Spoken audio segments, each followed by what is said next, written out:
Great. Good evening, everybody. My name is Tony Diaz, El Libro Traficante. I'm author of The Tip of the Pyramid, Cultivating Community Cultural Capital, and I'm really happy to welcome you all to the November issue of the Texas Author Series. And we are really excited to have two fantastic authors here with us tonight. Of course, I want to set up the context because right now we are transmitting live on Facebook. So if you have your phone with you, please do go and like the page for the Guadalupe Cultural Arts Center. You can also share this transmission. And folks that are online, I want you to know that, yes, you're missing a live event. So folks who are here, please clap so people know that we're live on the west side of San Antonio, El Mero Hueso, at the complex for the Guadalupe Cultural Arts Center. And the Latino Bookstore is so happy to welcome all of you to the historic Progreso building. This is also near the end of our second full year of programming, which is exciting because previous to this, there was not a full-time Latino bookstore in Texas. There are other pop-ups, and shouts out to Resistencia in Austin, Casa Ramirez in Houston, Texas, and anyone else trying to get it done. So in no way, shape, or form diminishes what they do. We just want people to appreciate how much hard work it takes to keep books in our communities. And the key is that any day during working hours, folks can come in and buy books and experience cultura. Additionally, this is not just your corporate bookstore. If you look around on the walls right here, this is another example of past newspapers, past history from San Antonio. That's part of the community cultural capital that we're so proud of. And any day of the week, you will also see visual art from some of the books because we combine art forms as well. And if you come for the books, you might stroll across the street for a mariachi concert, folklorico, or visual arts presentation as well. And that's what our community is about. So we're very proud that we can be the new kid on the block and showcase books. Tonight, we're proud to present two folks who I'll spend a little more time introducing in a little bit. First up will be Dr. Jesus Jesse Esparza with his book, RAZA Schools, The Fight for Latino Educational Autonomy in the West Texas Borderlands Town. Feel free to applaud him.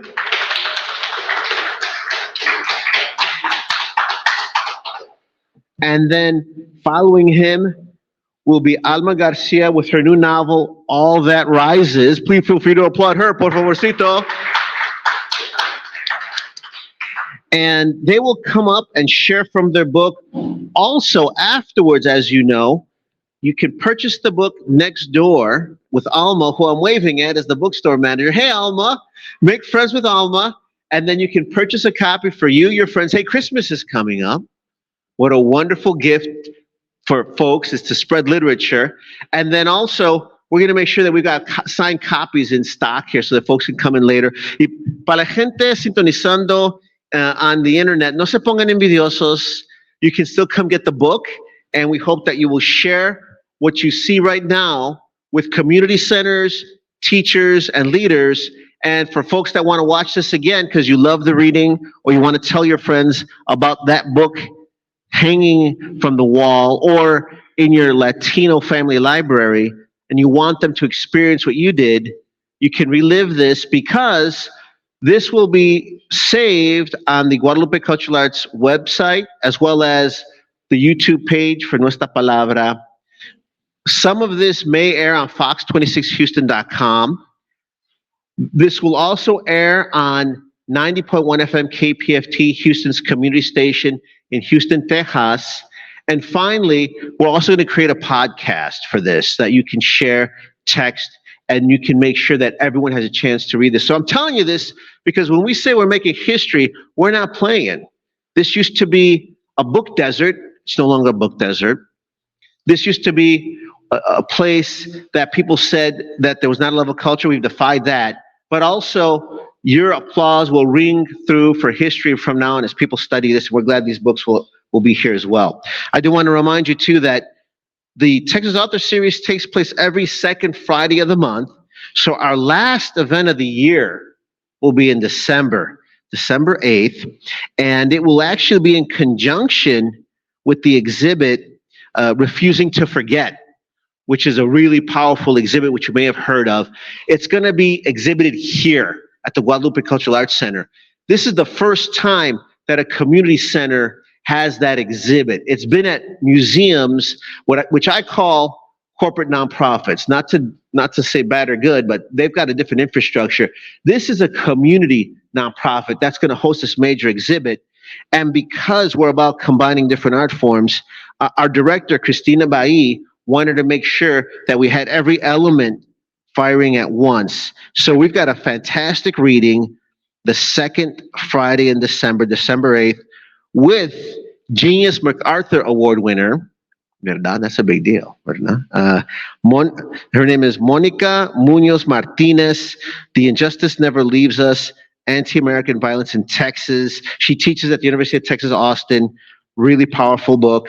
Also, another powerful Chicano, John Moran Gonzalez. He'll be talking about the Cambridge history of Latino American literature. This is also in conjunction with the exhibit Refusing to Forget, which will be exhibiting here. And they both are faculty at the University of Texas, Austin. So this is a really powerful mixture of history and books, which we hope that you will come and enjoy. And if folks are still looking for seats, I want you to know that there's still some seats up here in front. So please do come in, because people will keep coming. And I now want to introduce the first reader for tonight. And we also want to thank our dear friends from MACRI, the Mexican American Center for Civil Rights Institute, and Sarah Gould is right here. Thank you so much for your support.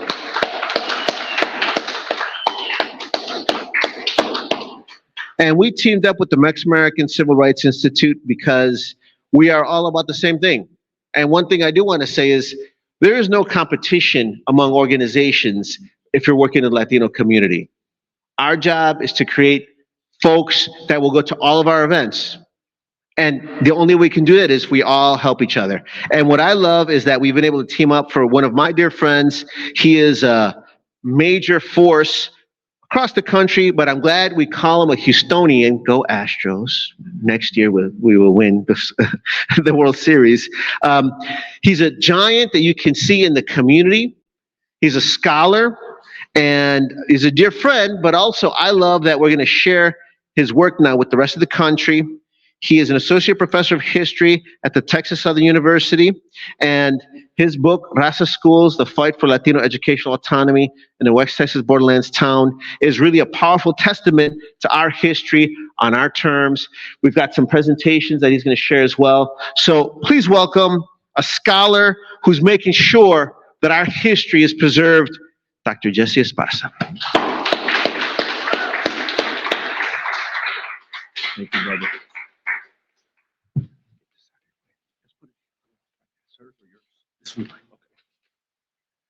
Good evening, everybody.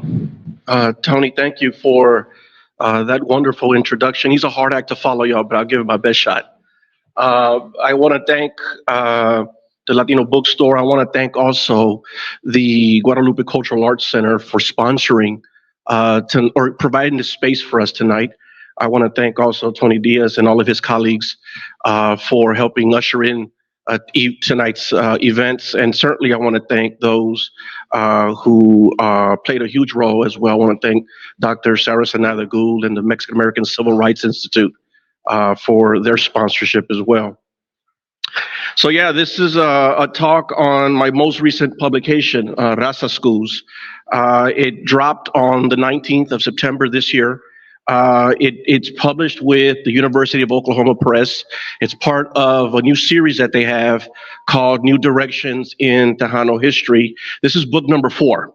And so I'm really excited that the University of Oklahoma Press is working with me. They're working with me on another book project in where I examine the relationship between Latinos and law enforcement in Houston. And so hopefully that'll be book number 6. Fingers crossed if everything works out the way it's supposed to. But this is a book in where I look at a community in West Texas, 3 hours west of us in the city of Del Rio. And for those who might not know, this is a Borderlands community.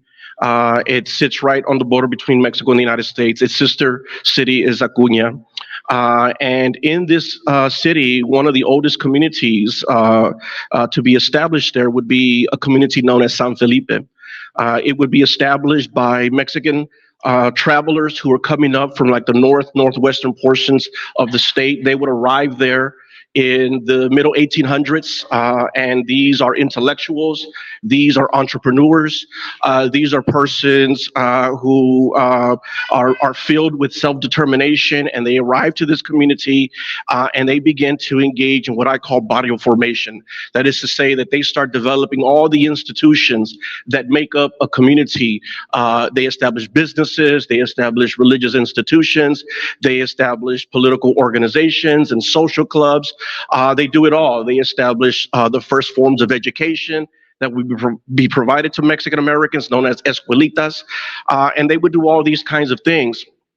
These families, and then those who would come after them, and then those who would join them later, they would in many ways be responsible for creating what I identify as an insular institution. That is to say, right, that they would form a community in where they were self-sufficient, self-reliant, and didn't really have to go outside their community for the things that they needed. They had their own grocery stores and things like that. And this in many ways is going to protect them from the things that bedeviled them.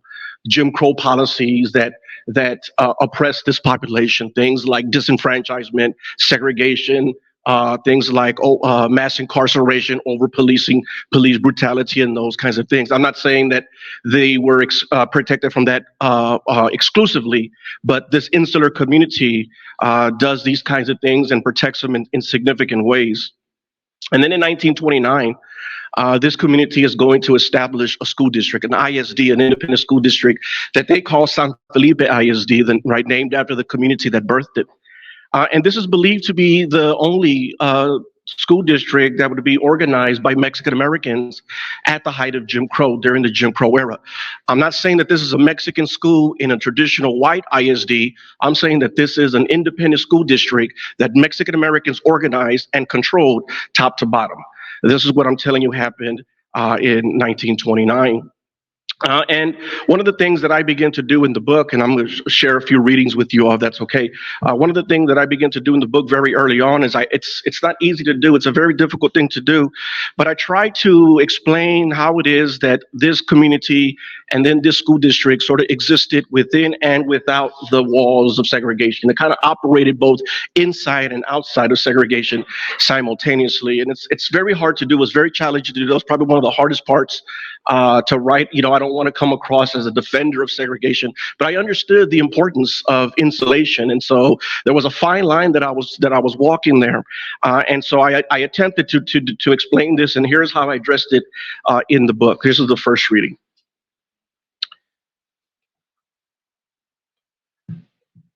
Worth noting is the unique way that San Felipe operated both inside and outside the system of segregation. Mexican Americans have a long history of challenging segregated schools in lawsuits such as Salvatierra in 1930. A year earlier, they formed the San Felipe ISD school district to circumvent Anglo-dominated schools and their segregationist policies. But more than separating themselves from whites, Mexican Americans, by developing their own independent school district, effectively shielded themselves from outside forms of harassment, creating an insular environment where students could develop cognitively, emotionally, and socially. That insulation, in turn, entrenched students' future success and school persistence. The schools provided students with an education that made them competitive with whites in an era where Mexican Americans were typically viewed as nothing more than the servant class. Moreover, students learn how to be resilient in a society that aimed to disenfranchise them, economically exploit them, and discriminate against them in numerous ways. Within this insulated environment, as a result, Mexican Americans were better able to educate their children and prepare them to thrive academically and intellectually outside of their community, despite the harsh Jim Crow policies that disadvantaged them. In this sense, San Felipe, as a segregated educational unit, proved beneficial as it helped Mexican American students learn in the classroom and, perhaps more importantly, survive beyond it. Insulating themselves or self-segregating is one of the many ways in which the Latino community engaged in the ever-evolving responses to Anglo-imposed inequality, and aligns directly with what my good friend Cynthia Orozco calls the spectrum of resistance initiated by Mexican Americans in their fight for civil rights. And so I attempt to sort of, again, explain how it was that Mexican Americans formed this school, a school that they would pack, a school that would be 95, sometimes 98% Mexican American, and they did it as a way to avoid and protect their kids from being segregated in Mexican schools in other traditionally white independent school districts. And they controlled this district. They controlled every level of this district. They were the school board, for example. This is a picture of the first school board, 1929, 1930. They were the principals. This is Gilbert Cerda. He has his answers go all the way back to those founding families back in the mid 1800s. They were the superintendents, and Gil Cerda was a superintendent. They were the principals. They were the counselors. They were the teachers. They were everywhere. And because they controlled the schools, they had the power to determine who administered them, how they administered them. They had the power to determine, more importantly, how students excelled in them. And so that was very significant. That in and of itself is a civil rights achievement. Now, I should also tell you, right, that San Felipe is very famous not just for its own accomplishment, but also very famous for the persons who would come and teach within the school district. They would have renowned scholars who would come and work in the district as well, like Dr. Carlos Castañeda. I see some of you shaking your heads, and so you know who you're looking at. Dr. Castañeda is or was a professor of history at the University of Texas in Austin, and just one of a handful of ethnic Mexicans who was teaching in an institution of higher learning in the 1930s. And he would come down in 1933 and serve as the district superintendent from about 33 to 35 and be instrumental in the district's formative years. Joining him, or not coming with him, but also coming down to San Felipe, a renowned scholar and educator in her own right, Jovita Gonzalez. And Jovita Gonzalez was an intellectual of the period, an accomplished scholar, as I mentioned, and arguably the person that was responsible for creating the single most extensive body of literary work by any Mexican American in the 1930s. That was a quote that I got from someone else that I used in the book, because I agree with that 100%. And she too would be formative instrumental in the district's formative years. She would come and be an English teacher. She would then assume the responsibility of running the department there as the department head. And Gonzalez and countless other teachers are going to use the classroom as a space to assert their own agency. That is to say that they're going to use the classroom as a way to engage in other leadership positions. For example, many of these teachers are going to be the leaders of the parent-teacher associations. They would be the advisors, the faculty advisors for student clubs, UIL, and things like that. And also they would use the classroom spaces to assert agency and then engage in political activism outside of the school buildings. And so the classroom becomes very important, not just for the student, but very important also for the Latina scholar, the Latina educator who was being hired in greater numbers in San Felipe ISD. And that's also worth telling, because if you look at what's happening in the first part of the 20th century, in terms of teaching jobs, most of those jobs are going to men. And Latinas and women in general, but Latinas specifically, find it very difficult to land jobs in ISDs, but not in San Felipe. They're overwhelmingly the majority. It's much more women teacher than men teachers. And so San Felipe is setting trends here again, not just in its own district, but really across the state of Texas. I learned also in doing a lot of this research, and a lot of this research comes by way of empirical data. That is, I looked at school board records, I looked at documents, I looked at artifacts in archives and museums, and I did all those kinds of things. I was in Austin, in Corpus Christi, in San Antonio, certainly there in Del Rio. I even went to Acuña to get some records. But a lot of this information is gleaned through oral history. In that I talked to people, and I interviewed probably at least 43 persons for this project. And sometimes, I interviewed them more than once. And so that can really be closer to 80 interviews. And the thing that I learned was that the district prided itself on creating and establishing a very sturdy pipeline of teachers back into the district. And so what you'll have is these students who are graduating. 1932, 1947, 1955. They're graduating and they're going off to college. They're going to San Antonio. They're going to San Marcos. They're going to Sol Ross. They're going everywhere they can go. They get degrees. They become teachers, and then they come back to the district and work as teachers in that district, in the classroom, sometimes in the very same classrooms that they once sat in as students. And so this was something that San Felipe was doing. It was kind of growing its own teachers and producing its own teachers. And I talk about that here in another short reading.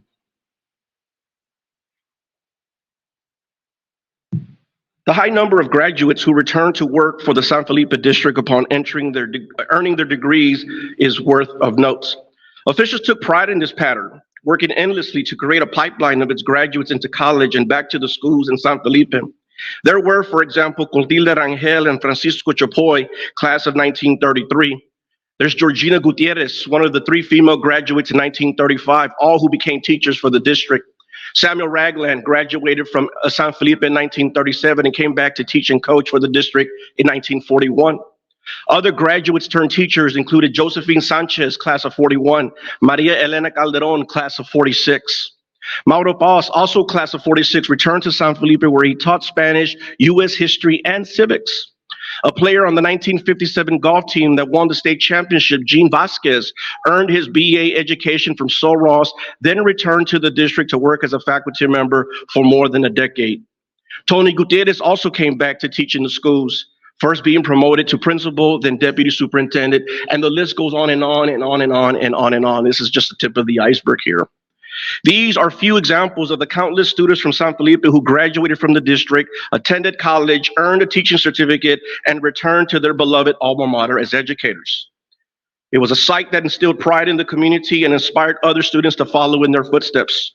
Alonso Martinez, for example, remembered that San Felipe always had teachers coming up from the neighborhood. Years later, he himself would earn a teaching degree from San Angelo State University and also returned to the city to teach. All of this is also telling because if we consider the education, there's a picture of some of the teachers there. I sort of should have had that slide up while I was reading about this pipeline. But if we consider these accomplishments, it's super significant because when we think about the history of Chicanos and Latinos in Texas public schools, we understand very clearly that it's a history of educational inequality. Other historians, my advisor, my mentor, has already established properly that Mexican Americans suffer a second and third class rate educational experience. They are, for example, experiencing high dropout rates.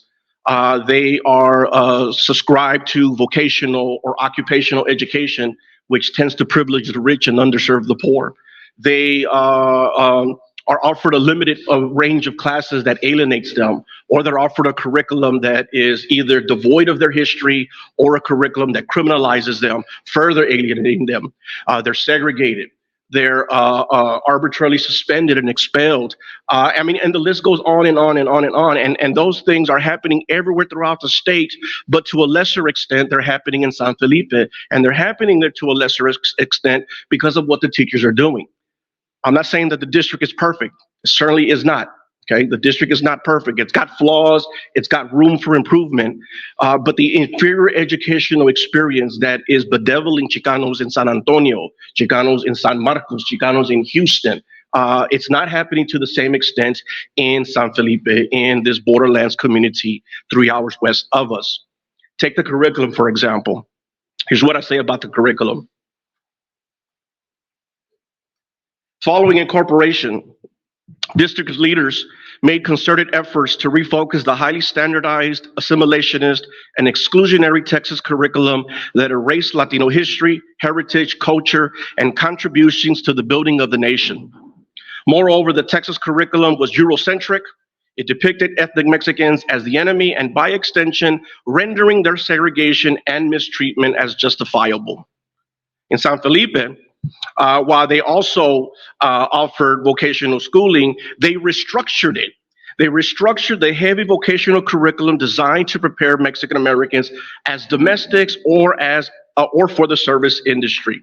Now, to be clear, the district followed the state-approved curriculum coming out of Austin, teaching the same subjects and utilizing the textbooks mandated for any accredited school district in the state.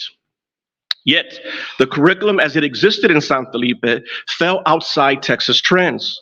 For starters, it was culturally sensitive, since teachers toned down the assimilationism and instead emphasized cultural history and heritage. Second, teachers interjected where they could actors or historical actors or literary scholars from the Mexican and Mexican American community to make learning relevant. Third, teachers refused to provide instruction that positioned ethnic Mexicans as inferior, unworthy, or as the enemy. And while the district did offer vocational instruction, they called it commercial education back in the day, it was only a fraction of the overall curriculum. The curriculum for San Felipe was designed to provide students with a college preparatory education. Hence, teachers found ways to implement the state required curriculum, but yet give students a different learning experience. This is what I mean by they sort of, redefine the way education should be provided for Mexican American students. Now, note also that the district offered numerous programs that were designed to either keep students in the classroom or to return them to the classroom. And what you see here is you see a picture of a night school flyer that was in circulation in the 1930s. This was designed for students whose education was disrupted for sort of these global and international kinds of happenstances, if you will. In the 1930s, the Depression, for example, was going to cause many high schoolers to leave school and to leave with their families in search of work. And then if they come back, and when they come back and they're sophomores or they're juniors, or they need one semester before graduating, and so they go to the night school. In the 1940s, it would happen again when the U.S. enters into the Second World War. San Felipe is going to send several students from that community, and about half of them come back. That is the students. Half of the students come back. The others would be killed in action. And when they come back, they are also short of receiving a high school diploma. And so they return to the campus and they do these things. I mean, and this is not just the only thing that San Felipe did. San Felipe also operated an adult basic education class. It operated various summer school programs. It operated LULAC's now famous Little School of the 400 program. And it goes on and on. This is just the tip of the iceberg that this district is doing. The result of all of this was that San Felipe would experience steady rates of graduation. This is the first graduating class in 1932, and it's only 8 students. But over time, those numbers would begin to grow. That's a class in 1945. And this is a chart that I did there that sort of documents the number of graduates across, sort of during its tenure. Here's how I talk about graduation and graduation rates in the book. It's worth noting that over the 42 years in which San Felipe residents maintained their own school system to educate their children, graduation rates continued rising. At a time when Chicanos struggled to graduate from high school and enroll in institutions of higher learning, students from San Felipe were graduating and attending college consistently. In all, 1,481 students graduated during the district's tenure. What this indicates is that San Felipe successfully guided a stable stream of students beyond the elementary grades into high school and into college. This too is a notable accomplishment because it was commonplace for Mexican American children across the state to complete their formal schooling by the 7th or 8th grade, or to attend segregated high schools that funneled them into the service industry. But that was not the case in San Felipe, which found ways to establish and maintain a school to college pipeline for its student population, relying on a strong sense of autonomy to facilitate high graduation rates and become an exceptional school system. Now, the district also instituted or initiated a range of disaster relief, healthcare, and economic assistance campaigns. I call them campaigns because they did them all the time. I mean, it's not something you do just once. They did it almost every other Sunday, if you will. And these were campaigns that were designed to uplift the people, complete and total uplift. Political uplift, social uplift, economic uplift, I mean, you name it, uplift of any kind, racial uplift. And oftentimes, I mean, these campaigns were responding to natural disasters like floods. Other times they were responding to things that bedeviled the community like malnourishment or malnutrition or illness or bigotry or police violence or those kinds of things. Now, it's not the job of the district to do these things. The district is not supposed to and does not have to do these things, but it did it anyway. And it did it anyway because it understood that it needed to be transformative, not just for the students in the classroom, but it needed to be transformative for the entire community. And it worked just as hard in the classroom, right? Or excuse me, outside the classroom as it did in the classroom, and really, right, became sort of this purveyor of socioeconomic and political uplift for this community. Here's how I talk about this. I call it the holistic approach, and I got a section in the book where I sort of talk about this as a holistic approach. And this is what I say about it.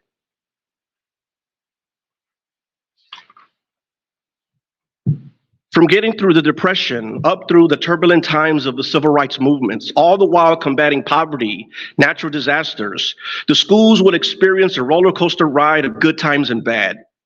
Despite that, the district was coming of age as a beacon of education, a purveyor of social uplift programs, and a provider of the community's social, medical, and economic needs. The district's mission was always to provide children with a superior, culturally sensitive educational experience where teachers were familiar with students' needs in and out of the classroom. However, the district also hoped to provide the entire community with healthcare services, combat social ills like malnutrition and adult illiteracy, and elevate the people out of poverty. A former teacher in the district, Dr. Blandina Cardenas, recalled how impoverished her students were, maintaining that some families didn't have enough to eat. I came to know that barrier that poor kids and poor Mexicanos kids had to live with, and I hated it.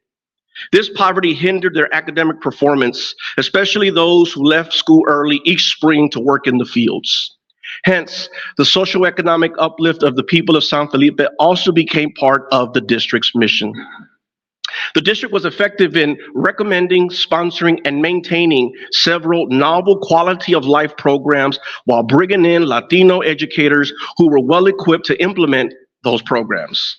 The district therefore had two roles: to produce a continuous stream of high school graduates bound for colleges and universities, and to improve the overall livelihoods by creating programs tailored to fit the community's needs.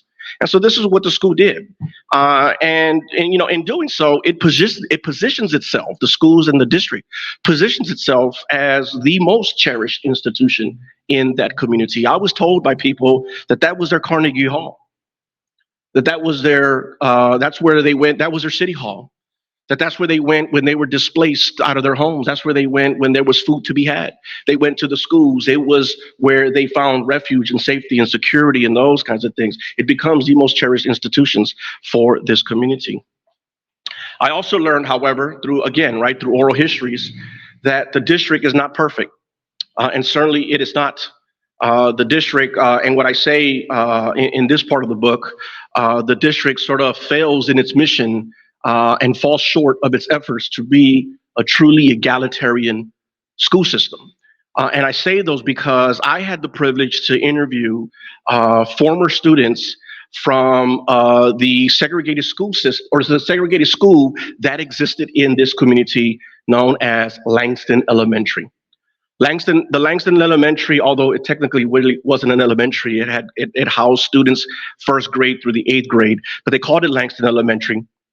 And it was the segregated school for African Americans in this community, in San Felipe, prior to 1954, really 1956. I mean, Brown happens in 54. They don't really integrate until 1956. But it segregated. It segregated African Americans. It didn't have to. The African American population in Del Rio was small. There was probably at one time maybe no more than 20, 25 students in this schoolhouse, in the school building. And I had learned that San Felipe fell short of its mission. Here it had an opportunity, it had a great opportunity to show the state and to show the nation, right, that this is what an equal education system looks like.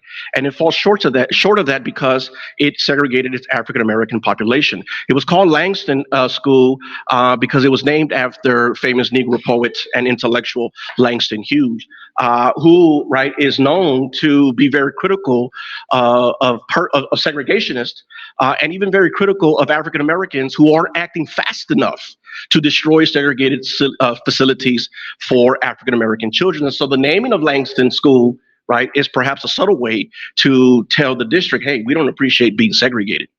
But they did segregate. And then the district was forced to reconcile its bigoted history, first in 48, but it did nothing. And then again in 54 with the Brown decision. And then it would begin to integrate this population. And then ultimately, they would be integrated by 56. And when I spoke to these former students, they revealed to me that while they celebrated integration, that it was something that was very difficult for them as well, because now they were thrust out of their school building, which they were familiar with, which they knew and understood. And now they were thrust into new school buildings with new students and new teachers. And they're in the same district, but they felt as though it was a strange foreign place to them. And so integration took some getting used to. But certainly they would find ways to get used to it. They would become a visible population, and they would find ways to thrive, and ultimately find ways to really be a cause celeb coming out of the community. This is a picture of Sid Blanks, who would be one of two African Americans who would graduate from San Felipe ISD in 1960. They'd be the first two to do it. And then he would play for the district there as a halfback or running back, I forget. Very super talented, would be recruited by all kinds of schools, and then would go to, it's called Texas A&M Kingsville today, but I think back in the day it was Texas A&I. And he went there, and when he was asked why he went there as opposed to like somewhere in Georgia or maybe, for playing for an HBCU, he says, because I'm familiar with Mexican Americans. Texas A&I was overwhelmingly Mexican American, so he played for the Javelinas, if they were the Javelinas back then. I don't want to get any hate mail. And then also, once he finishes his college degree, he gets recruited to play in the National Football League, and he's a Houston Oiler for a couple of years. And Sid Blanks, his name is Sidney, they call him Sid, passed away. I guess it was earlier this year, maybe late last year, he passed away, and he lived in Houston with his family. But this is what I learned in doing these oral histories and talking to persons. Now, this district was founded in 1929, but it's not there anymore. It's not there anymore. San Felipe ISD doesn't exist anymore. And in 71, what's going to happen is you'll have a court case that is going to force this district, San Felipe ISD, to consolidate with a neighboring school district also in the city of Del Rio. The city of Del Rio had two school districts, San Felipe ISD, the one that we're talking about, the one that's in this book, RAZA Schools, it's on your bookshelves, right? And then the neighboring school district named after the city, Del Rio ISD. San Felipe ISD was overwhelmingly Mexican American. It had 5 school buildings. It was a smaller district. It was a working class district often. Del Rio ISD was larger. It was an expansionist district. It was building new facilities at a faster rate. They had a higher tax rate. And they were the more affluent district. In 1971, both of those districts are going to be forced to merge. Now, there's a lot of things that are happening that are going to lead to this, right? But in the interest of time, right, what we can talk about is this merger, because there's a lot of things that happens as a result of this merger. The person who forces them to integrate is a judge in East Texas, out of Tyler, Texas, Judge William Wayne Justice. That's his last name, William Wayne Justice, Wayne Justice.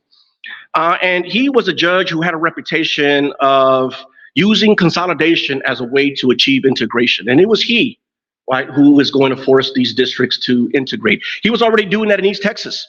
He was already doing that with African-American school districts who were still segregated because of HISDs and other ISDs' efforts to circumvent integration orders, stall, delay, foot drag, come up with sort of these clever, very sinister, but very clever ways to say, we've achieved integration, putting blacks and Chicanos in the same school, using the legal classification of Chicanos as Caucasian and saying, there they are, Caucasians and African-Americans, they're integrated, we're done, right? This is what school districts were doing.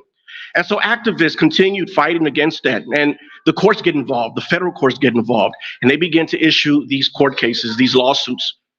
And it's a very significant piece of legislation. I know many people in San Felipe say, not that court case again, but it's actually very significant because it brings us closer. I mean, probably the closest we've ever been to achieving real integration, like sincere, real integration. But this court case is going to force these schools to integrate. And integration, right, should be celebrated. I mean, I understand and I recognize the efforts of integrationists and the efforts of African Americans, Mexican Americans, and all others who are trying to destroy the segregationist regime and who are fighting tooth and nail and who are waiting years to do it and who are spending fortunes to do it. I recognize those things. And so when consolidation takes hold, many people celebrate that. At last, we're winning. We're on top of this mountain now. But in San Felipe, something strange happens. Something unique happens. These integration orders are going to adversely affect this population. For starters, they didn't want to integrate. They didn't want to merge. Excuse me, I keep doing this. I'm sorry. We're going to have to edit that, right? Yeah, they didn't want to merge. They wanted to stay independent. They wanted to stay autonomous. They wanted to stay self-sufficient. They wanted to stay as they were, and they didn't want outsiders to tell them how they had to educate their kids. They have been educating their kids since before the turn of the 20th century. Who is this judge in Tyler, Texas, to tell them that they must now educate their kid on the other side of town? No way. So they refused. They challenged it as best they could. The other thing that happens, though, right, as consolidation, right, these are federal orders, as consolidation has taken hold, is that a lot of these students, or excuse me, this district, San Felipe ISD, is going to essentially witness the loss and the takeover of its beloved district and beloved schools. It wouldn't be an equal merger. Consolidation is supposed to be equal, even, Steven. That's not what it was. It was essentially an annexation. It was where the larger, more affluent school district took control of the larger working class school district. And so the Latino community is going to witness the taking over of their schools, and it's going to disrupt in many ways that ingrained sense of autonomy. It's going to disrupt it. And it's going to, the community will be intruded upon.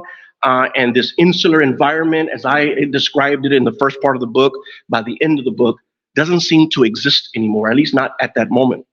And certainly, right, these were tempestuous times, to say the least.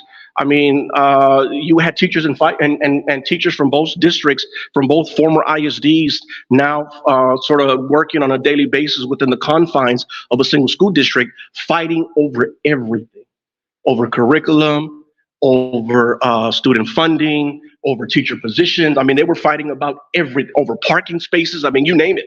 They were fighting over everything. Students also struggled with integration or with consolidation. And students, I use the word unruly, but it becomes very violent. It becomes a very scary moment in Del Rio during this period. And then there are other factors that are taking place. I mean, you'll have one of the largest protest movements that would occur in the Borderlands in West Texas, and when Mayo and other activists are going to march against injustice there, is known as the Del Rio incident. And so a lot of things are sort of happening simultaneously, and there's a lot of confusion, understandably so, and there seems to be a lot of divergent strategies that are emerging now in Del Rio, and this is causing a lot of confusion as well. And here's how I talk about what consolidation does in terms of the loss of schools for this community. News of the order sent shockwaves through both sides of the community. Anger, confusion, and anxiety gripped the people. Attempts to appeal the ruling commenced, but seemingly there was not enough time since the order was to take effect at the start of the next school year. Once consolidation took hold, new internal problems emerged as students, teachers, administrators, and parents, forced to face each other daily within the confines of a single school district, clashed over curriculum, job placements, and school governance. Many in San Felipe feared that consolidation would bring to them an Anglo-centric standardized curriculum, a dilution of their academic expectations for Mexican-American students, and hostile teachers who were disinterested in addressing the needs of the Latino school-age child. Other problems that emerged included physical fights among students, complaints of mistreatment, and vandalism. Beyond those problems, consolidation had other larger implications. It gave Del Rio ISD officials access to the Latino community and its institutions, while Latinos, on the other hand, witnessed the loss of their schools and the loss of their sense of autonomy. Seemingly, they had little recourse but to watch whites and the federal government intrude into their schools and into their community. It was painful. I remember interviewing, one of my first interviews was an individual by the name of Lalo Calderon Jr., whose dad was a longtime president in the district. And Lalo Calderon had come up in that neighborhood. I mean, this vato was a World War II veteran. He was veterano. And when I sat down to talk with him, He immediately wanted to start in 1971. I said, well, let's pause, let's rewind, let's go back to the beginning. Let me learn about you first. And then I interviewed him like three or four times. And then we eventually got to the 1971 period in consolidation. And I got the tape. It's this man, this veteran who was in war, is crying like a baby when he's trying to explain to me how difficult it was for him to see the loss of his schools and of the district as it had to integrate with the neighboring school district. And it becomes a very difficult, and I had to sort of rethink about the way I'm asking these questions. I understood very immediately that I'm forcing a lot of these storytellers to revisit trauma, and that isn't my objective. But that's not my objective. My objective is to learn, to share this story, and I didn't want to, I'm not prepared to provide therapy and respite for this individual. And I had to really think about the way I was coming across in my questioning, and I had to be more calculating. And Lalo Calderon, in many ways, taught me to do that. So I thank him for that. But yeah, I mean, it was a very difficult time, and difficult certainly for students. I mean, think about graduating seniors. Think about those who were thinking they're going to graduate in 71, 72, and now they have to walk across the stage in another school building for a brand new kind of consolidated school district. It becomes very, very difficult. Here's how I describe it in the book.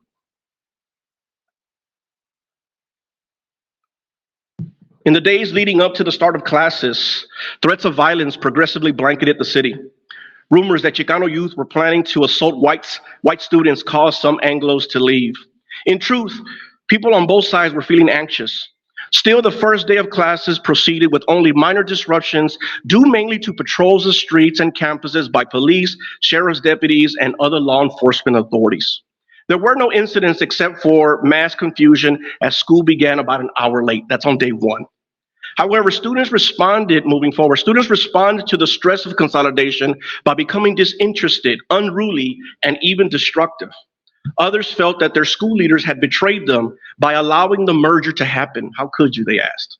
Several even held protest marches throughout the streets of Del Rio, their frustrations having as much to do with consolidation as with their distrust for whites from the other side of town and their Anglo majority school district.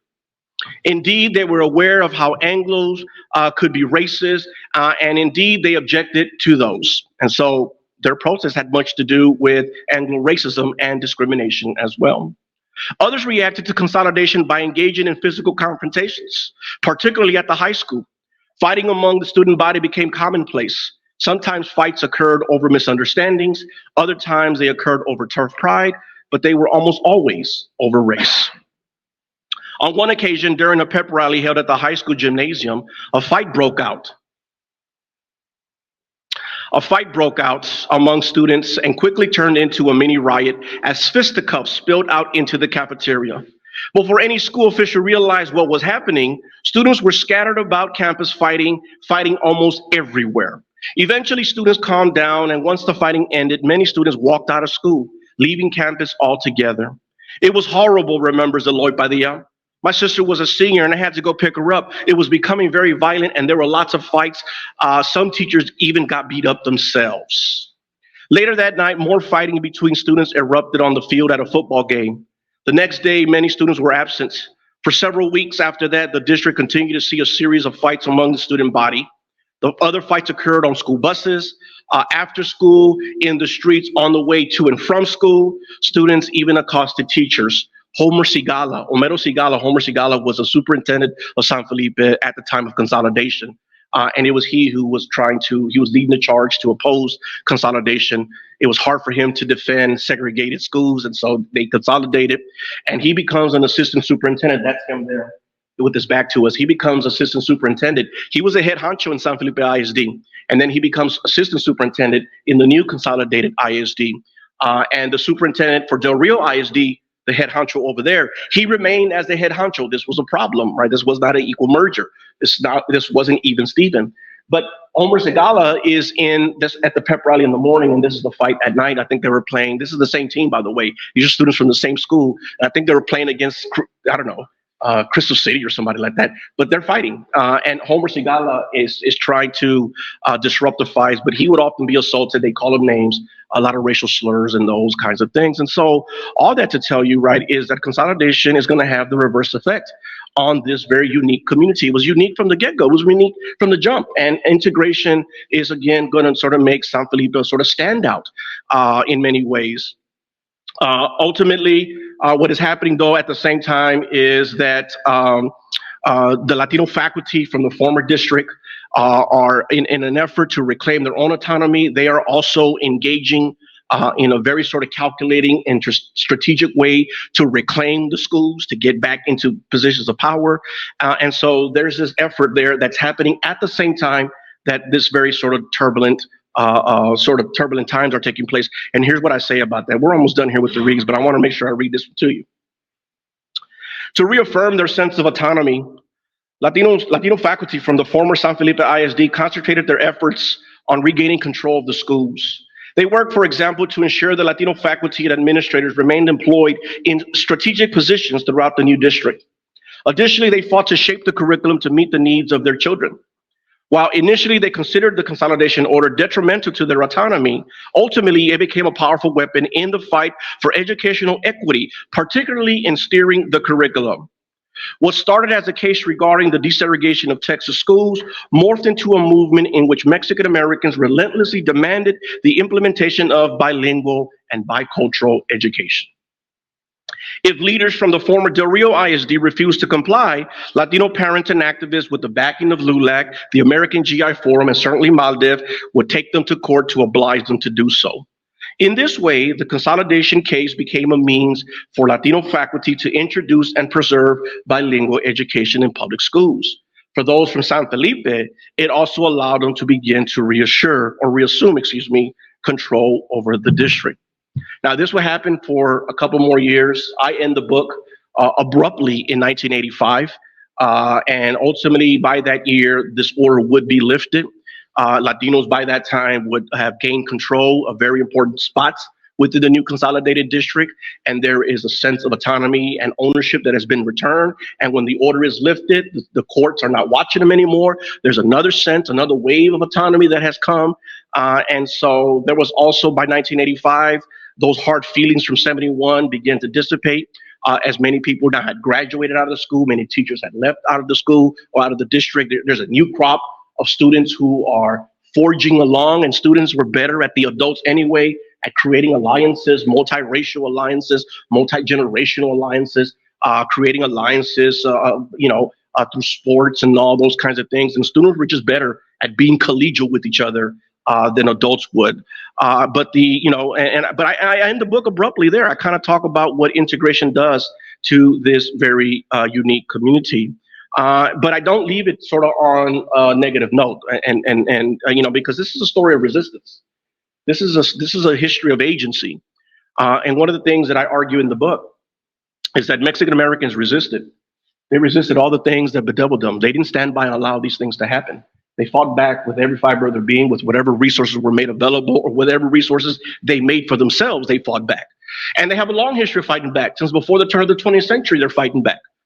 And they would find different ways to fight back. They use the courts, they use City Hall, they engage in protest politics, or like in the case of San Felipe, they form their own education systems. So they fight back and they resist. And I end the story sort of with that note, that because, and I also kind of just, extend that and say, whenever and if ever there are things that continue to oppress this population, they would continue to fight and to resist. And so I want to leave you with a little bit about this resistance, because again, this is a book and a story that should be sort of inspiring and left with an inspiring sense here. So I want to read you this last part here on resistance. If I can find it, here it is. Latinos have a long history of resisting the several forms of oppression in the American public school system, from dismantling segregation and challenging unequal funding to fighting against English-only policies. Latinos have always made it their responsibility to provide the best possible educational experience for their children. Missing from the pantheon of Mexican American educational activism, however, are the school systems like San Felipe that they established and maintained. Arguably, This school district, as I mentioned before, is the only school district in Texas organized by Latinos during the Jim Crow era. Therefore, to fully understand the story of Latinos and their fight against educational malpractice, the events of Barrio San Felipe between 1929 and 1971 warrant study. In fact, in an age of discrimination, San Felipe's existence is a civil rights achievement. The schools in San Felipe had several accomplishments. Academically, they provided Latino school children with a rigorous academic experience that prepared them to attend college. Culturally, they instilled pride in Mexican-American history. Additionally, they gave individual students the confidence to accomplish more than was expected of them, despite the racist and discriminatory policies that oppressed them. For parents, the schools were a heaven sent because they also provided food and clothing drives, disaster and medical relief, and where possible, even financial assistance for needy families. The district, it seemed, did it all. The schools in San Felipe also proved that as long as the educational experiences of Latino remain unequal, the people will find ways to rectify those injustices. In San Felipe, that meant creating and maintaining a school district that was academically enriching, culturally sensitive, and nurtured by a strong parent component. Thank you.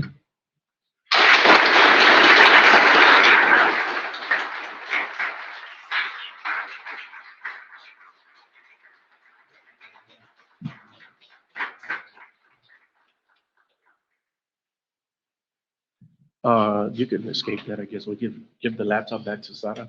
Just close it. Wow. Are you having a great night, enjoying your history on your terms, or what?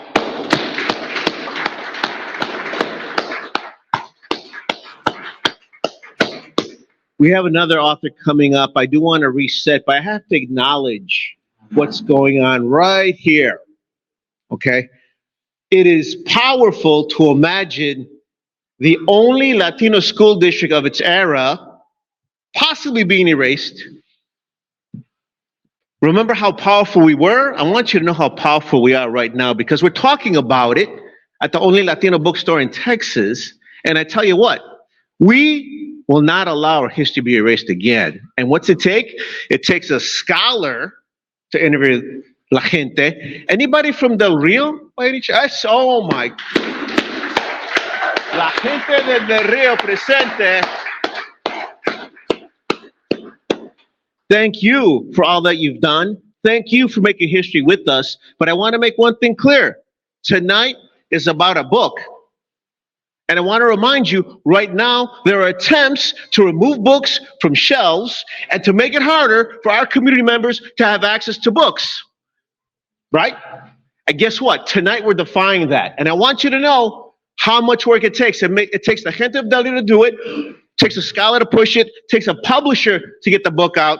It takes Cristina Bailly, director of the Latino bookstore, to decide to have a bookstore here. It takes Alma Pina to be our manager. It takes Rodrigo Bravo, our producer, who's broadcasting this right now. Please give him a round of applause.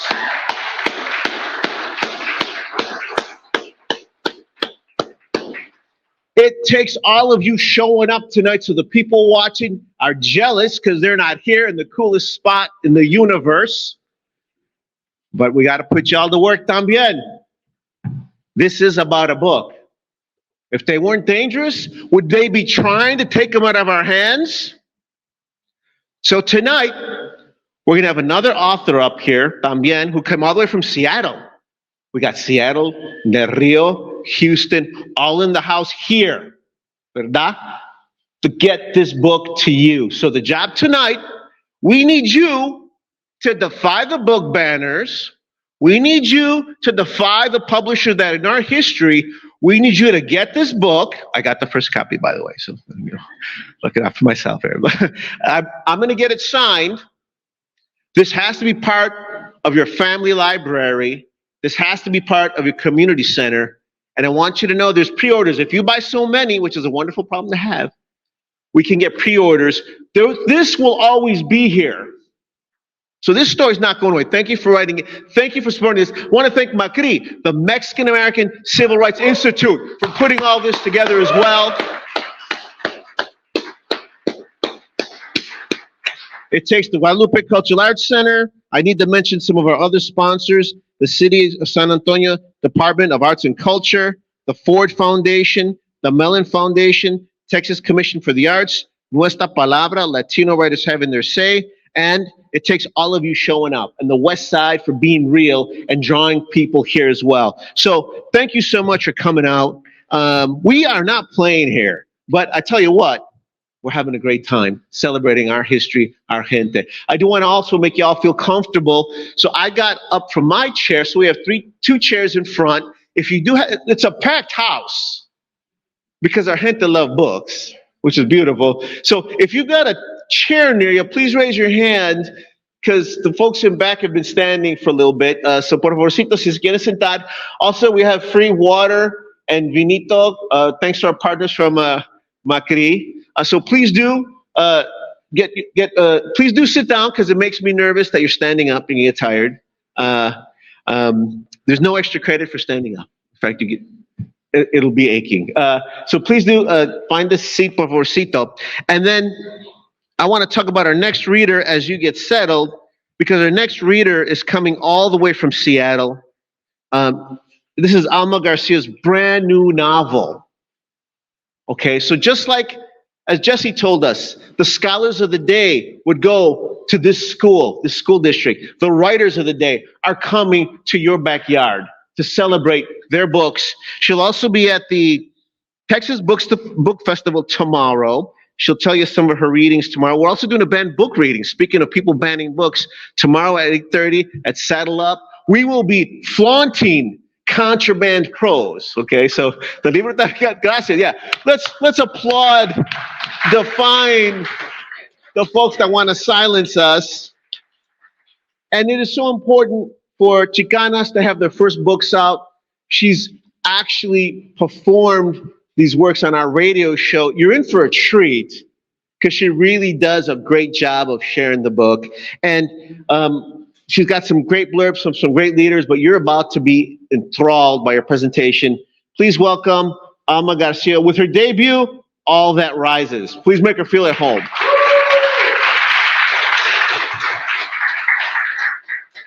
Thank you. Thank you so much, Tony, for fighting the good fight forever, and for everyone for being here, and all the thanks to Guadalupe Cultural Center and to the Latino bookstore. And Dr. Jesse, that was really fascinating. Thank you for sharing something that I didn't know about, and so passionately.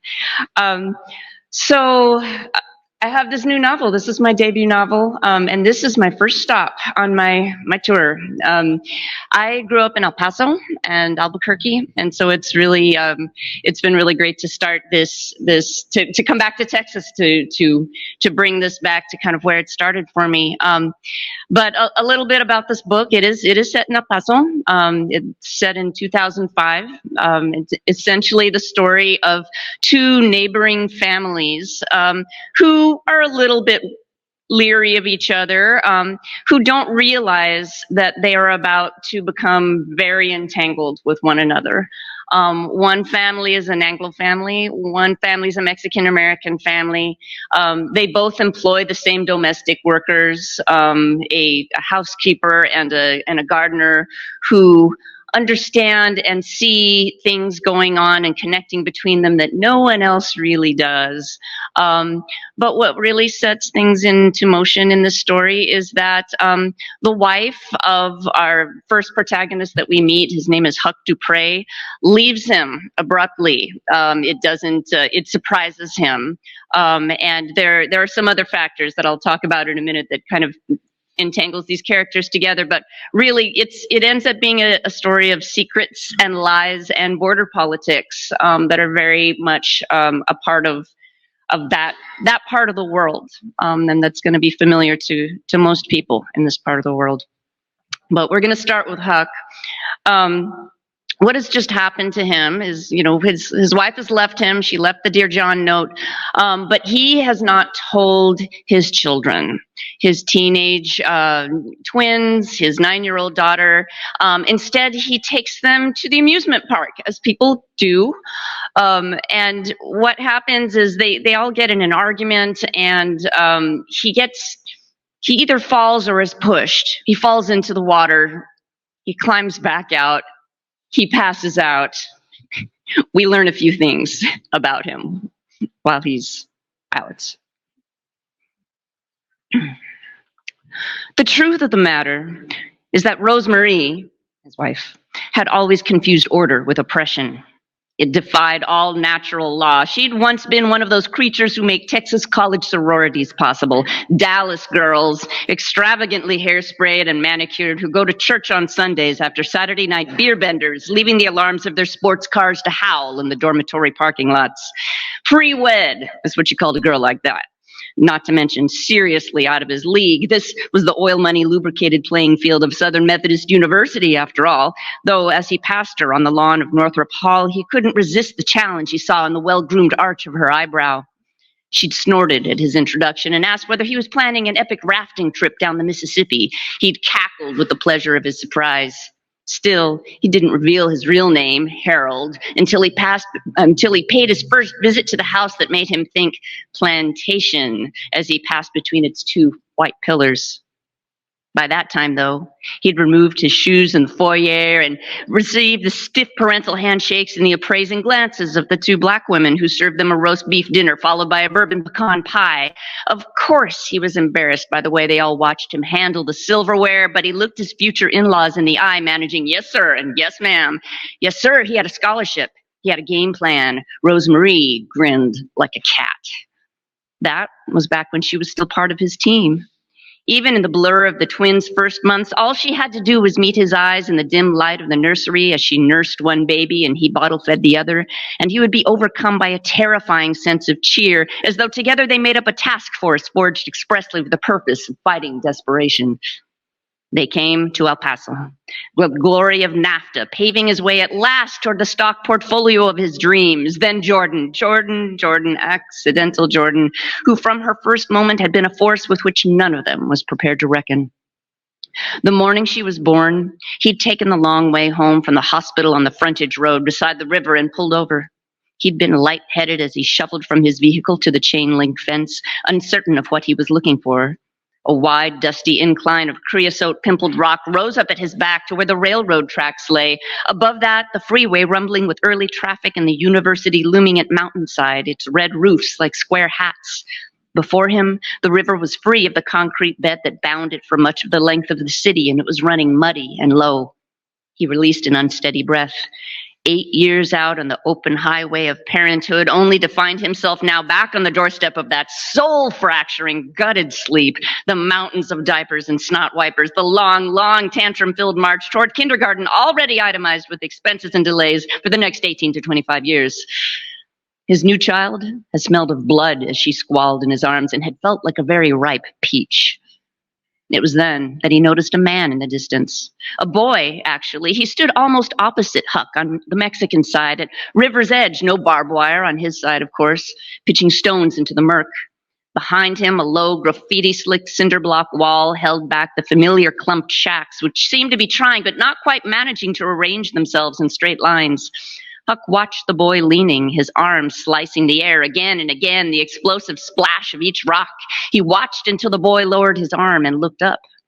The boy raised his hand to wave. Huck raised his hand in return, a swift current of optimism rising within him before the sun flashed against a tin roof and everything was lost in the glare. If only he could have gotten Rosemarie's attention the same way. It was as though she too had vaporized in the dazzle of the weeks that followed. Of course, she was busy with the baby, with only one to wrangle. This time around, she was brilliant with the care and feeding. It was only natural. But still, he would wake in the night as though yanked by a cord, summoning him to a task he could no longer define. He'd stumble out to find the baby already fed and asleep, and Rosemarie, hair brushed and in her pink silk robe, pouring through a volume of the Encyclopedia Britannica. He once asked her groggily, "You studying for a test on the letter P?" She didn't look up. She only muttered, "I'm trying to learn something I don't already know." So that's one of our main characters. He does manage to climb out of the log ride eventually. But his neighbor, with whom he's acquainted, is living a very different experience at the moment. Jerry Gonzalez comes from very humble beginnings. He's worked his way up in the world. We don't realize this for some time, but he's actually, he's a history professor, but he's a former Border Patrol agent. And there's going to come a time in this book in which he has to reckon with history, with what kind of history is being erased around him, and with his own history and what he has possibly erased or not, or managed to repress, and what might come back to the light of day. But in the meantime, his life is being disrupted by something that makes him feel very uncomfortable. In the bronze light of late afternoon, as Jerry Gonzalez stands at the French doors overlooking his deck, Chavela gives her orders. The coffee table, she says. Make sure you use 2 tablespoons of wax. Just 2, only 2, top to bottom, never in circles. It's an antique. Si, senora, is the response. Jerry glides to the landing at the top of the stairs and peeks over. The heavy-set woman whom Chavela addresses stands with her back to him in the kitchen, her black bun drooping, the waistband of her pants bunching beneath her T-shirt. She shifts between feet in bread loaf-sized athletic shoes. Chavela with her pixie cut, her pink blouse, her pantsuit, the color of ashes. También las ventanas, por favor, she adds, tapping the bottle of Windex on the kitchen island. The woman nods, for she is the maid. The maid. There's no way in hell he's addressing this woman as tú. Dad, calls a voice behind him. Can I take one of the cars? Adam, their son, pokes his head from his bedroom. Black attire as ever, orange stripes in his hair, eyebrow with ring inserted without permission, in which he is required to remove in the presence of his grandmother. Where? Adam shrugs. He has developed a theory that matriculated seniors shouldn't have to explain everything. He is focused mostly on packing things into duct tape boxes in anticipation of the day his parents will drive the 700 miles to San Diego to deposit him at a dormitory's doorstep. God forbid he should attend El Paso's serviceable university, where it so happens his father recently achieved tenure. But Adam desires new experiences and opportunities. He wants to see more of the world. Of course, Jerry has encouraged this curiosity. Of course, both he and Chavela want only what's best for him. Although, if this were completely true, Chavela wouldn't have spent the past 2 weekends angrily cleaning out the garage. Take the Volvo, Jerry says now. Return by midnight. Adam grins. Thanks, viejo. He disappears. Jerry returns to his desk. His embossed tomes, Pope's Dream, A New View of the Pueblo Revolt of 1680, Sons of Oñate, Modern Colonialism in the American Southwest. From downstairs comes a surprised female gasp, followed by the yapping of a small dog. He oozes back out of the room. Chavela's Pomeranian dances on its hind legs. Ay, Paquito. Chavela stoops down and tickles him under the chin. She extracts a dog biscuit. Her voice rises an octave. Who's my good boy? Are you my good boy? Yes, you are. And the biscuit is snapped up in midair. She looks up from the floor. ¿Te gustan los perros? The maid is practically standing with one foot on top of the other. Sí, señora. Adam breezes into the room, car keys jingling. Hi, sweetheart, Chavela says. Say hello to Lourdes. What's up, Lourdes? Chavela gives him a narrow look. Hola, he says. Then to his mother, what's for dinner? Chicken. Chavela shakes her head as Adam snatches a Coke from the refrigerator and slips out. ¿Y tú? She glances over her shoulder. ¿Tienes hijos? Lourdes nods. The coffee table, Chavela says. Top to bottom, not in circles, never. It's streaks. It's an antique. And by the way, there's a sandwich in the refrigerator for you. Muy bien, señora, gracias. Chavela makes her gathering sounds. Papers, keys, sunglasses. Señor Gonzalez is upstairs, she says. He'll be home for the summer, researching, writing. In any case, he knows you're here. She pauses, as though to let this information sink in. And I myself will be back in a few hours. Goodbye. Jerry cracks open Sons of Oñate. He whaps it shut.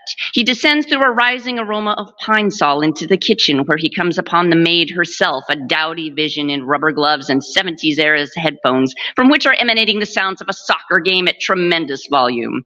She stands at the sink with her back to him, filling a bucket with hot water. Welcome back, booms the announcer, to the mid-season game of the Primera División, and is shaping up to be the biggest game yet of 2005. Chivas have the ball. He watches coolly as she moves the bucket to the floor and scrubs the sink.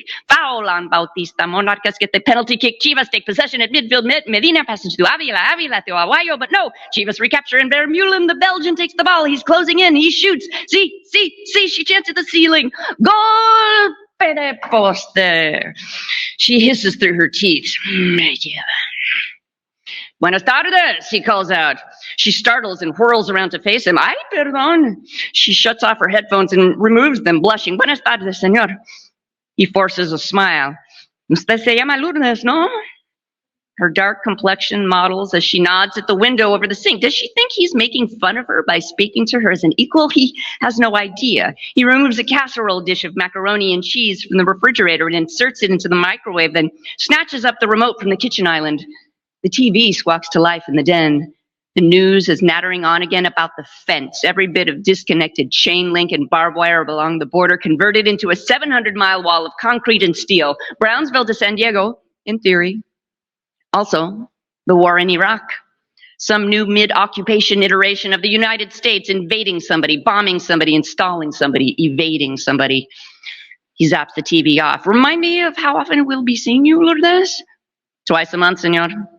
The microwave beeps. She mops. Well, he says. He locates a Diet Coke and fills a glass with ice. Have fun. Okay. Thank you for laughing. So you might notice one thing that happened is a characteristic of this book, and that I was prepared to fight for, is that the characters who speak Spanish speak Spanish. They don't get translated. For people who are not Spanish speakers, it's enough that they, I usually, depending on my audience, I tell them there's a lot of Spanish in this book, and don't worry, it's okay, you'll be fine. You'll be able to figure it out. There's some other visual tricks that I relied on when there are Spanish speakers that are speaking at length, and it would be too much for many readers. And some people have asked me, why did I do that? The reason being is because, this book went out on submission to Big Five publishers more than once, who didn't quite understand this world, who felt a little, perhaps a bit alienated by it. And there were some suggestions to, like, well, why don't you put in, he said in Spanish, or, why don't we have some italics? And the reason I said no to that is because that assumes who your audience is. That assumes who is centered as the audience. And yes, this book is meant for a general readership. It's meant to be straight ahead literary fiction, but it's also, people in El Paso, Texas, and in everywhere Texas are reading this book. And that assumes that they are the other once you start labeling things and tagging things. And no one should be the other who gets to read this book. So although there might be a little bit of discomfort for some readers, I think they get it by the end. And I think they have an experience that's a lot more immersive of what they would get in a community like this. So that's it. So I'm going to read one more section here. We have another section from Jerry's point of view. And what I want to add is that although the events in the book seemingly are set into motion by the departure of Rosemarie Dupré, the wife who is left, what happens at very nearly the same time is that Jerry's long lost sister, Ines, appears on his doorstep. She's been gone for 15 years. Nobody has known where she is. She is uncategorizable. She's wild. She's uncouth. No one can figure out why she's there. And she does have an agenda, and it's one that entangles her with the other family. But she's not ready to give it up yet. And she has overstayed her welcome. Jerry's wife, Chavela, has given an ultimatum, and it's tangled up in the fact that their dog has met an unfortunate end. It has been eaten by a coyote. It is largely Jerry's fault. And so in order to appease her and to buy some extra time for Ines, who is driving everyone crazy, him included, he's agreed to some safety measures. In the driveway, before Jerry's eyes, the electric fence unfolds. The Volvo idles beneath him. He taps the gas pedal to lower its growl. The requisite all-Mexican work crew bustles in and out of his backyard, unraveling coils of wire, applying drills and other noisy tools to the rock and cement. He digs his thumbnail into the steering wheel's gummy crud. Here comes Chavela, all business in her Bermuda shorts, shading her eyes from the sun. A worker nods as she gives direction. Jerry cranks the air conditioning to 9. He considers how long he might wait here, like a crocodile with only its eyes and nostrils above the water. A whine emanates from his back seat. He turns. The creature in the plastic crate behind him, labeled dog taxi, circles and claws at its gridded metal door. Relájate, perro, he mutters. You've got a good life ahead of you. A series of ear-splitting yelps is the response, as though someone had dropped a heavy frying pan on its little rat tail. He kills the engine and lugs out the taxi. Oh yeah, he calls out to a worker as he approaches. The worker, a tattooed anvil-shaped fellow with a shaved head and a coil of wire looped over his shoulder, turns his head. So does Chavela. The controls, Jerry continues setting the crate down. Will they be inside or outside the house? He lifts a staying hand as Chavela opens her mouth. He has further questions for this worker, questions about safety, health hazards, electric bills, the technical details of installation. He nods thoughtfully when the responses come. Bueno, he says at last, with a friendly but authoritative nod. A trabajar? Chavela flares her nostrils when the worker is gone. Her gaze dips to the crate. What, she says, is that? He looks to the brilliant, cloudless sky. He could have responded to the AKC Pomeranian pups ads in the paper, of course, could have made the rounds at the puppy mills of Juarez. Instead, after a fruitless morning in which he scoured the kibble-scented pet supply warehouses of the city for a certain small, fluffy breed of dog, he found himself standing before a glass enclosure containing a litter of beagles. They struck him as attractive dogs, actually, flop-eared and muscular, surely inclined to flush out prairie dogs and other vermin. In the pet store, in the farthest corner of a very small cage, huddled a trembling rat whose eyes looked as though they were about to pop out of its head. He turned to the employee on duty. How much, he asked with difficulty, for the Chihuahua? Now he faces his wife. That's her new dog. He meets his sister, descending the outside stairs as he climbs to the deck. So, says Inés when they meet halfway. She leans with languor against the handrail and takes in the bustle below. Here it comes. He says nothing. He only looks in the direction of the view that awaits him from his deck. Inés leans, the better to take note of Chavela, kneeling now before the cage as she extracts the Chihuahua and lifts it into the air. It whimpers. That's what you got her? He shrugs. His wife has always been drawn to that which is pitiful and small. Inés adjusts the brim of her cowboy hat. Well, if the other one was dinner, this one's going to be a midnight snack. I hope you're prepared. He looks at her as his foot creeps onto the next step. Nothing's getting in once that thing is turned on, he says. You know that, right? She offers him a bitter smile. I guess I'd better be on the right side when you flip the switch. The heat bakes the top of his head. A week ago, when Inés and Lourdes were installed for the umpteenth time with their notebooks at the patio table at exactly the moment Chavela wished to occupy the same space, when Chavela turned to him from the kitchen window and said, I'm done with this. I want her out. And if you won't take matters into your hands, then I will. The words that rushed from his mouth surprised even him. You're not throwing her out like garbage, he said. ¿Me entiendes? She met his spiraling gaze with a terrifying calm. Que entiendo is that you better give me a good reason not to.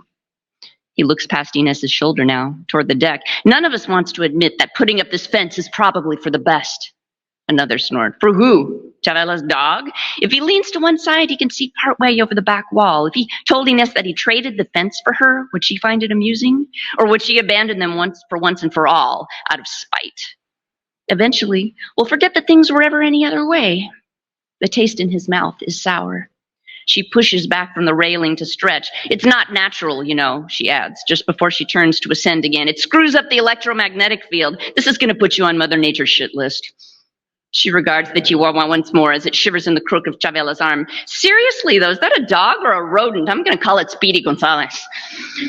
He looks toward the deck with a fierce longing as Inés settles herself there in a chair. Then, feeling leaden, he descends. A vehicle roars into a driveway farther down the street. It's Huck to pray. Jerry's feet brace against the sidewalk, but it's too late to turn away. Huck is already squinting in the direction of Jerry's lawn. His hat casts a shadow on his face as he lumbers up the walk. Hey, Jerry, he says as he steps up beside him. He nods and looks solemn. Jerry nods in return. Huck, what you got going on there? Rewiring the house? Jerry's hands find his pockets. Electric fence. Something about being around Huck reduces the number of syllables he can use. You have a break-in? No, Jerry says. A fucking coyote ate my dog. A coyote? He says it in 2 syllables. Coyote. You serious? He waits for Jerry's nod. Well, it must have been damn near starving to death. What kind of dog was it? Pit bull, Jerry says, just to test him. Christ almighty. Pomeranian. Huck seems not to know what to say next, nor does he consider the possibility that he should leave. Instead, he turns his attention back to the installers of fence. Jerry stands behind him, doing the same. For a brief moment, he has the discomforting sensation that they are 2 men bonding in the silent appraisal of other men's handiwork. Fírmese, por favor. The workman at Jerry's elbow extends a clipboard and pen. Jerry signs. The doors of the service vehicle slam. He is free to move toward his fortress. And yet, as Huck's lean shadow stretches across the pavement, as his own shadow makes a shape that is disturbingly reminiscent of Sancho Panza's, he can't help but wonder what Huck is thinking now that Rosemarie is gone. In fact, he feels sorry for him. But he doesn't want to feel sorry for anyone. He waves away the pickup truck with Mexican plates that veers to the curb to offer a load of low-cost citrus fruit. Perhaps Chavela was right after all. Better to erect a division than to live with a membrane. And yet, he suddenly wishes he could ask Huck whether, when reviewing his life in order to determine how he ended up where he is, he ever becomes aware of a certain pervasive sense of dread. Huck turns to go. Sorry about your dog, he says, but what Jerry imagines him saying is, dread of what? Nature, Jerry blurts, the inexorable cycle of life. Except that actually, he doesn't know. The late summer sky is so blue and blazing, it could burn holes in somebody's brain. Thank you.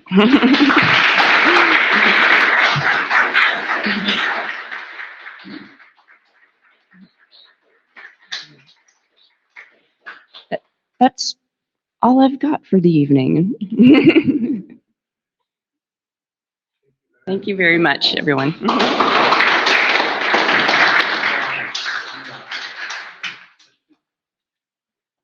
Thank you so much, Alma, for a wonderful book, but a wonderful reading, and for coming from Seattle to launch her book tour here at the Latino Bookstore. You know why? Because this is the center of the literary universe. So aplausos para usted.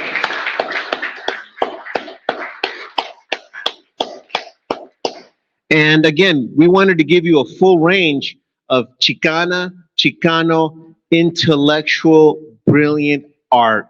So we've got the history, we've got fiction. We hope, too, that you will take this book home to your family library, to replenish it, to start it.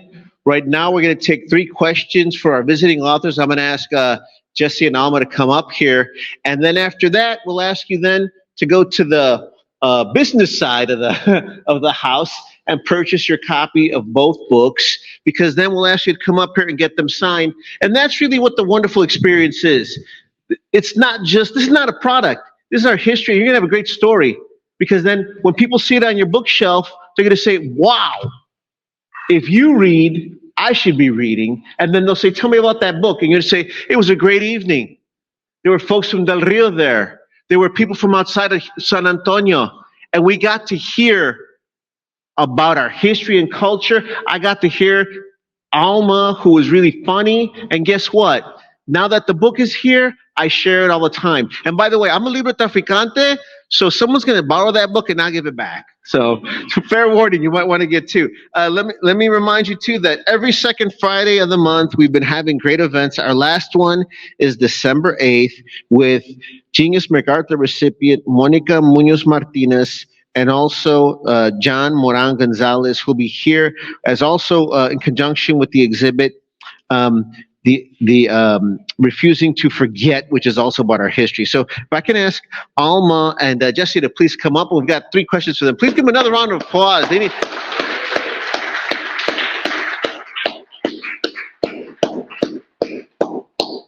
And we'll take 3 questions for them.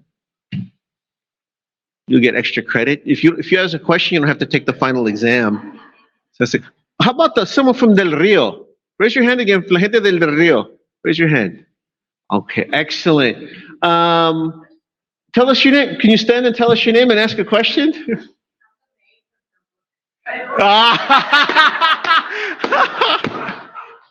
That's the best line of the night. Well, your name is Lourdes? Qué gusto, Lourdes. Gracias por venir. Una preguntita? Wow. Did he do you right?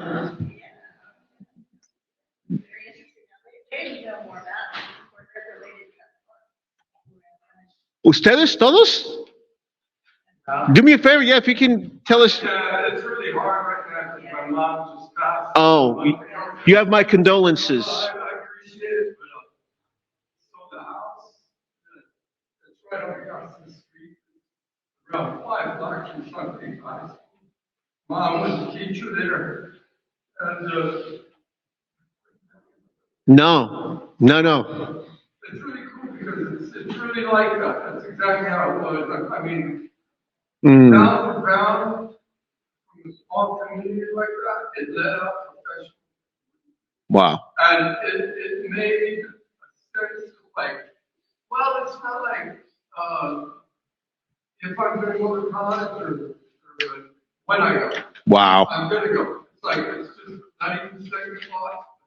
It's going to happen. So, and it was that sense of like Justice said, it is. Like around from the tracks that are leading in on 90 all the way to the Placita, probably maybe 15 blocks. And back then we thought it was physical. And even to go like towards downtown. Going back to Mom's house, had like 15 grandpa. Wow. And, so my mom was Maria Calderon. Euladio, the gentleman that you interviewed, was my mom's brother. Wow. So our grandfather was the pictures there, the principals and all those people there. I grew up knowing. Now, granted, like Mrs. Cargill, there's now an elementary school named after her. Dr. Calderon Elementary, our other uncle, the brother of Marilena and brother.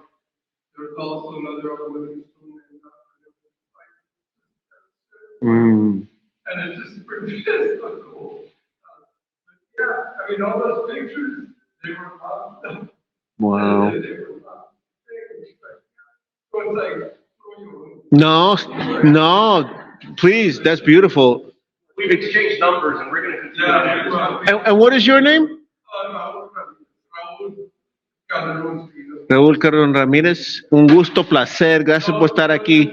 I got to ask you a hard question. I know this is touching, and thank you for coming. How does it feel to see your family's story on screen, in the book, and archived? It feels fabulous? Thank you. She's a granddaughter of another, and there's 5 siblings. Wow. They all begin, one was a doctor, he went back to the Rio, and he practiced there. Another one was a pharmacist, went back to the Rio. Wow. And that's we call it the other one was my mom, a teacher, my tia Lupita. His mom and her mother-in-law was a teacher as well, but she didn't go back to Sunday. She went to Corpus because she married. And guess where they met at UT. So wow. it's like it's just so touching and it's so cool that you shared that. I'm just jealous that I never put that in. It's so cool that you do that because you're that saying. Teacher, I'm going to educate myself. Wow. Out of retirement. One of the authors that I once listened to said, all thoughts and talk is pretty cheap. You got to put it on paper. Or, I guess, but that you really eventually have to do that. Kudos to you, Justin, wow. For finally doing that. It's so cool. And thank you for your legacy. Yeah. Let's applaud that first, yeah.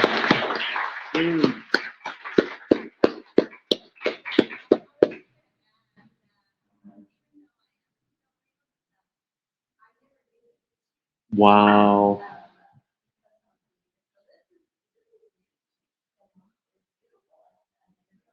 And we're never going back. Rodrigo, you have a question? You spoke about this on the show, Dr. Esparza, but can you tell us what inspired you to really take on this story? Because there's so many stories like this within the tapestry of what is Latinidad.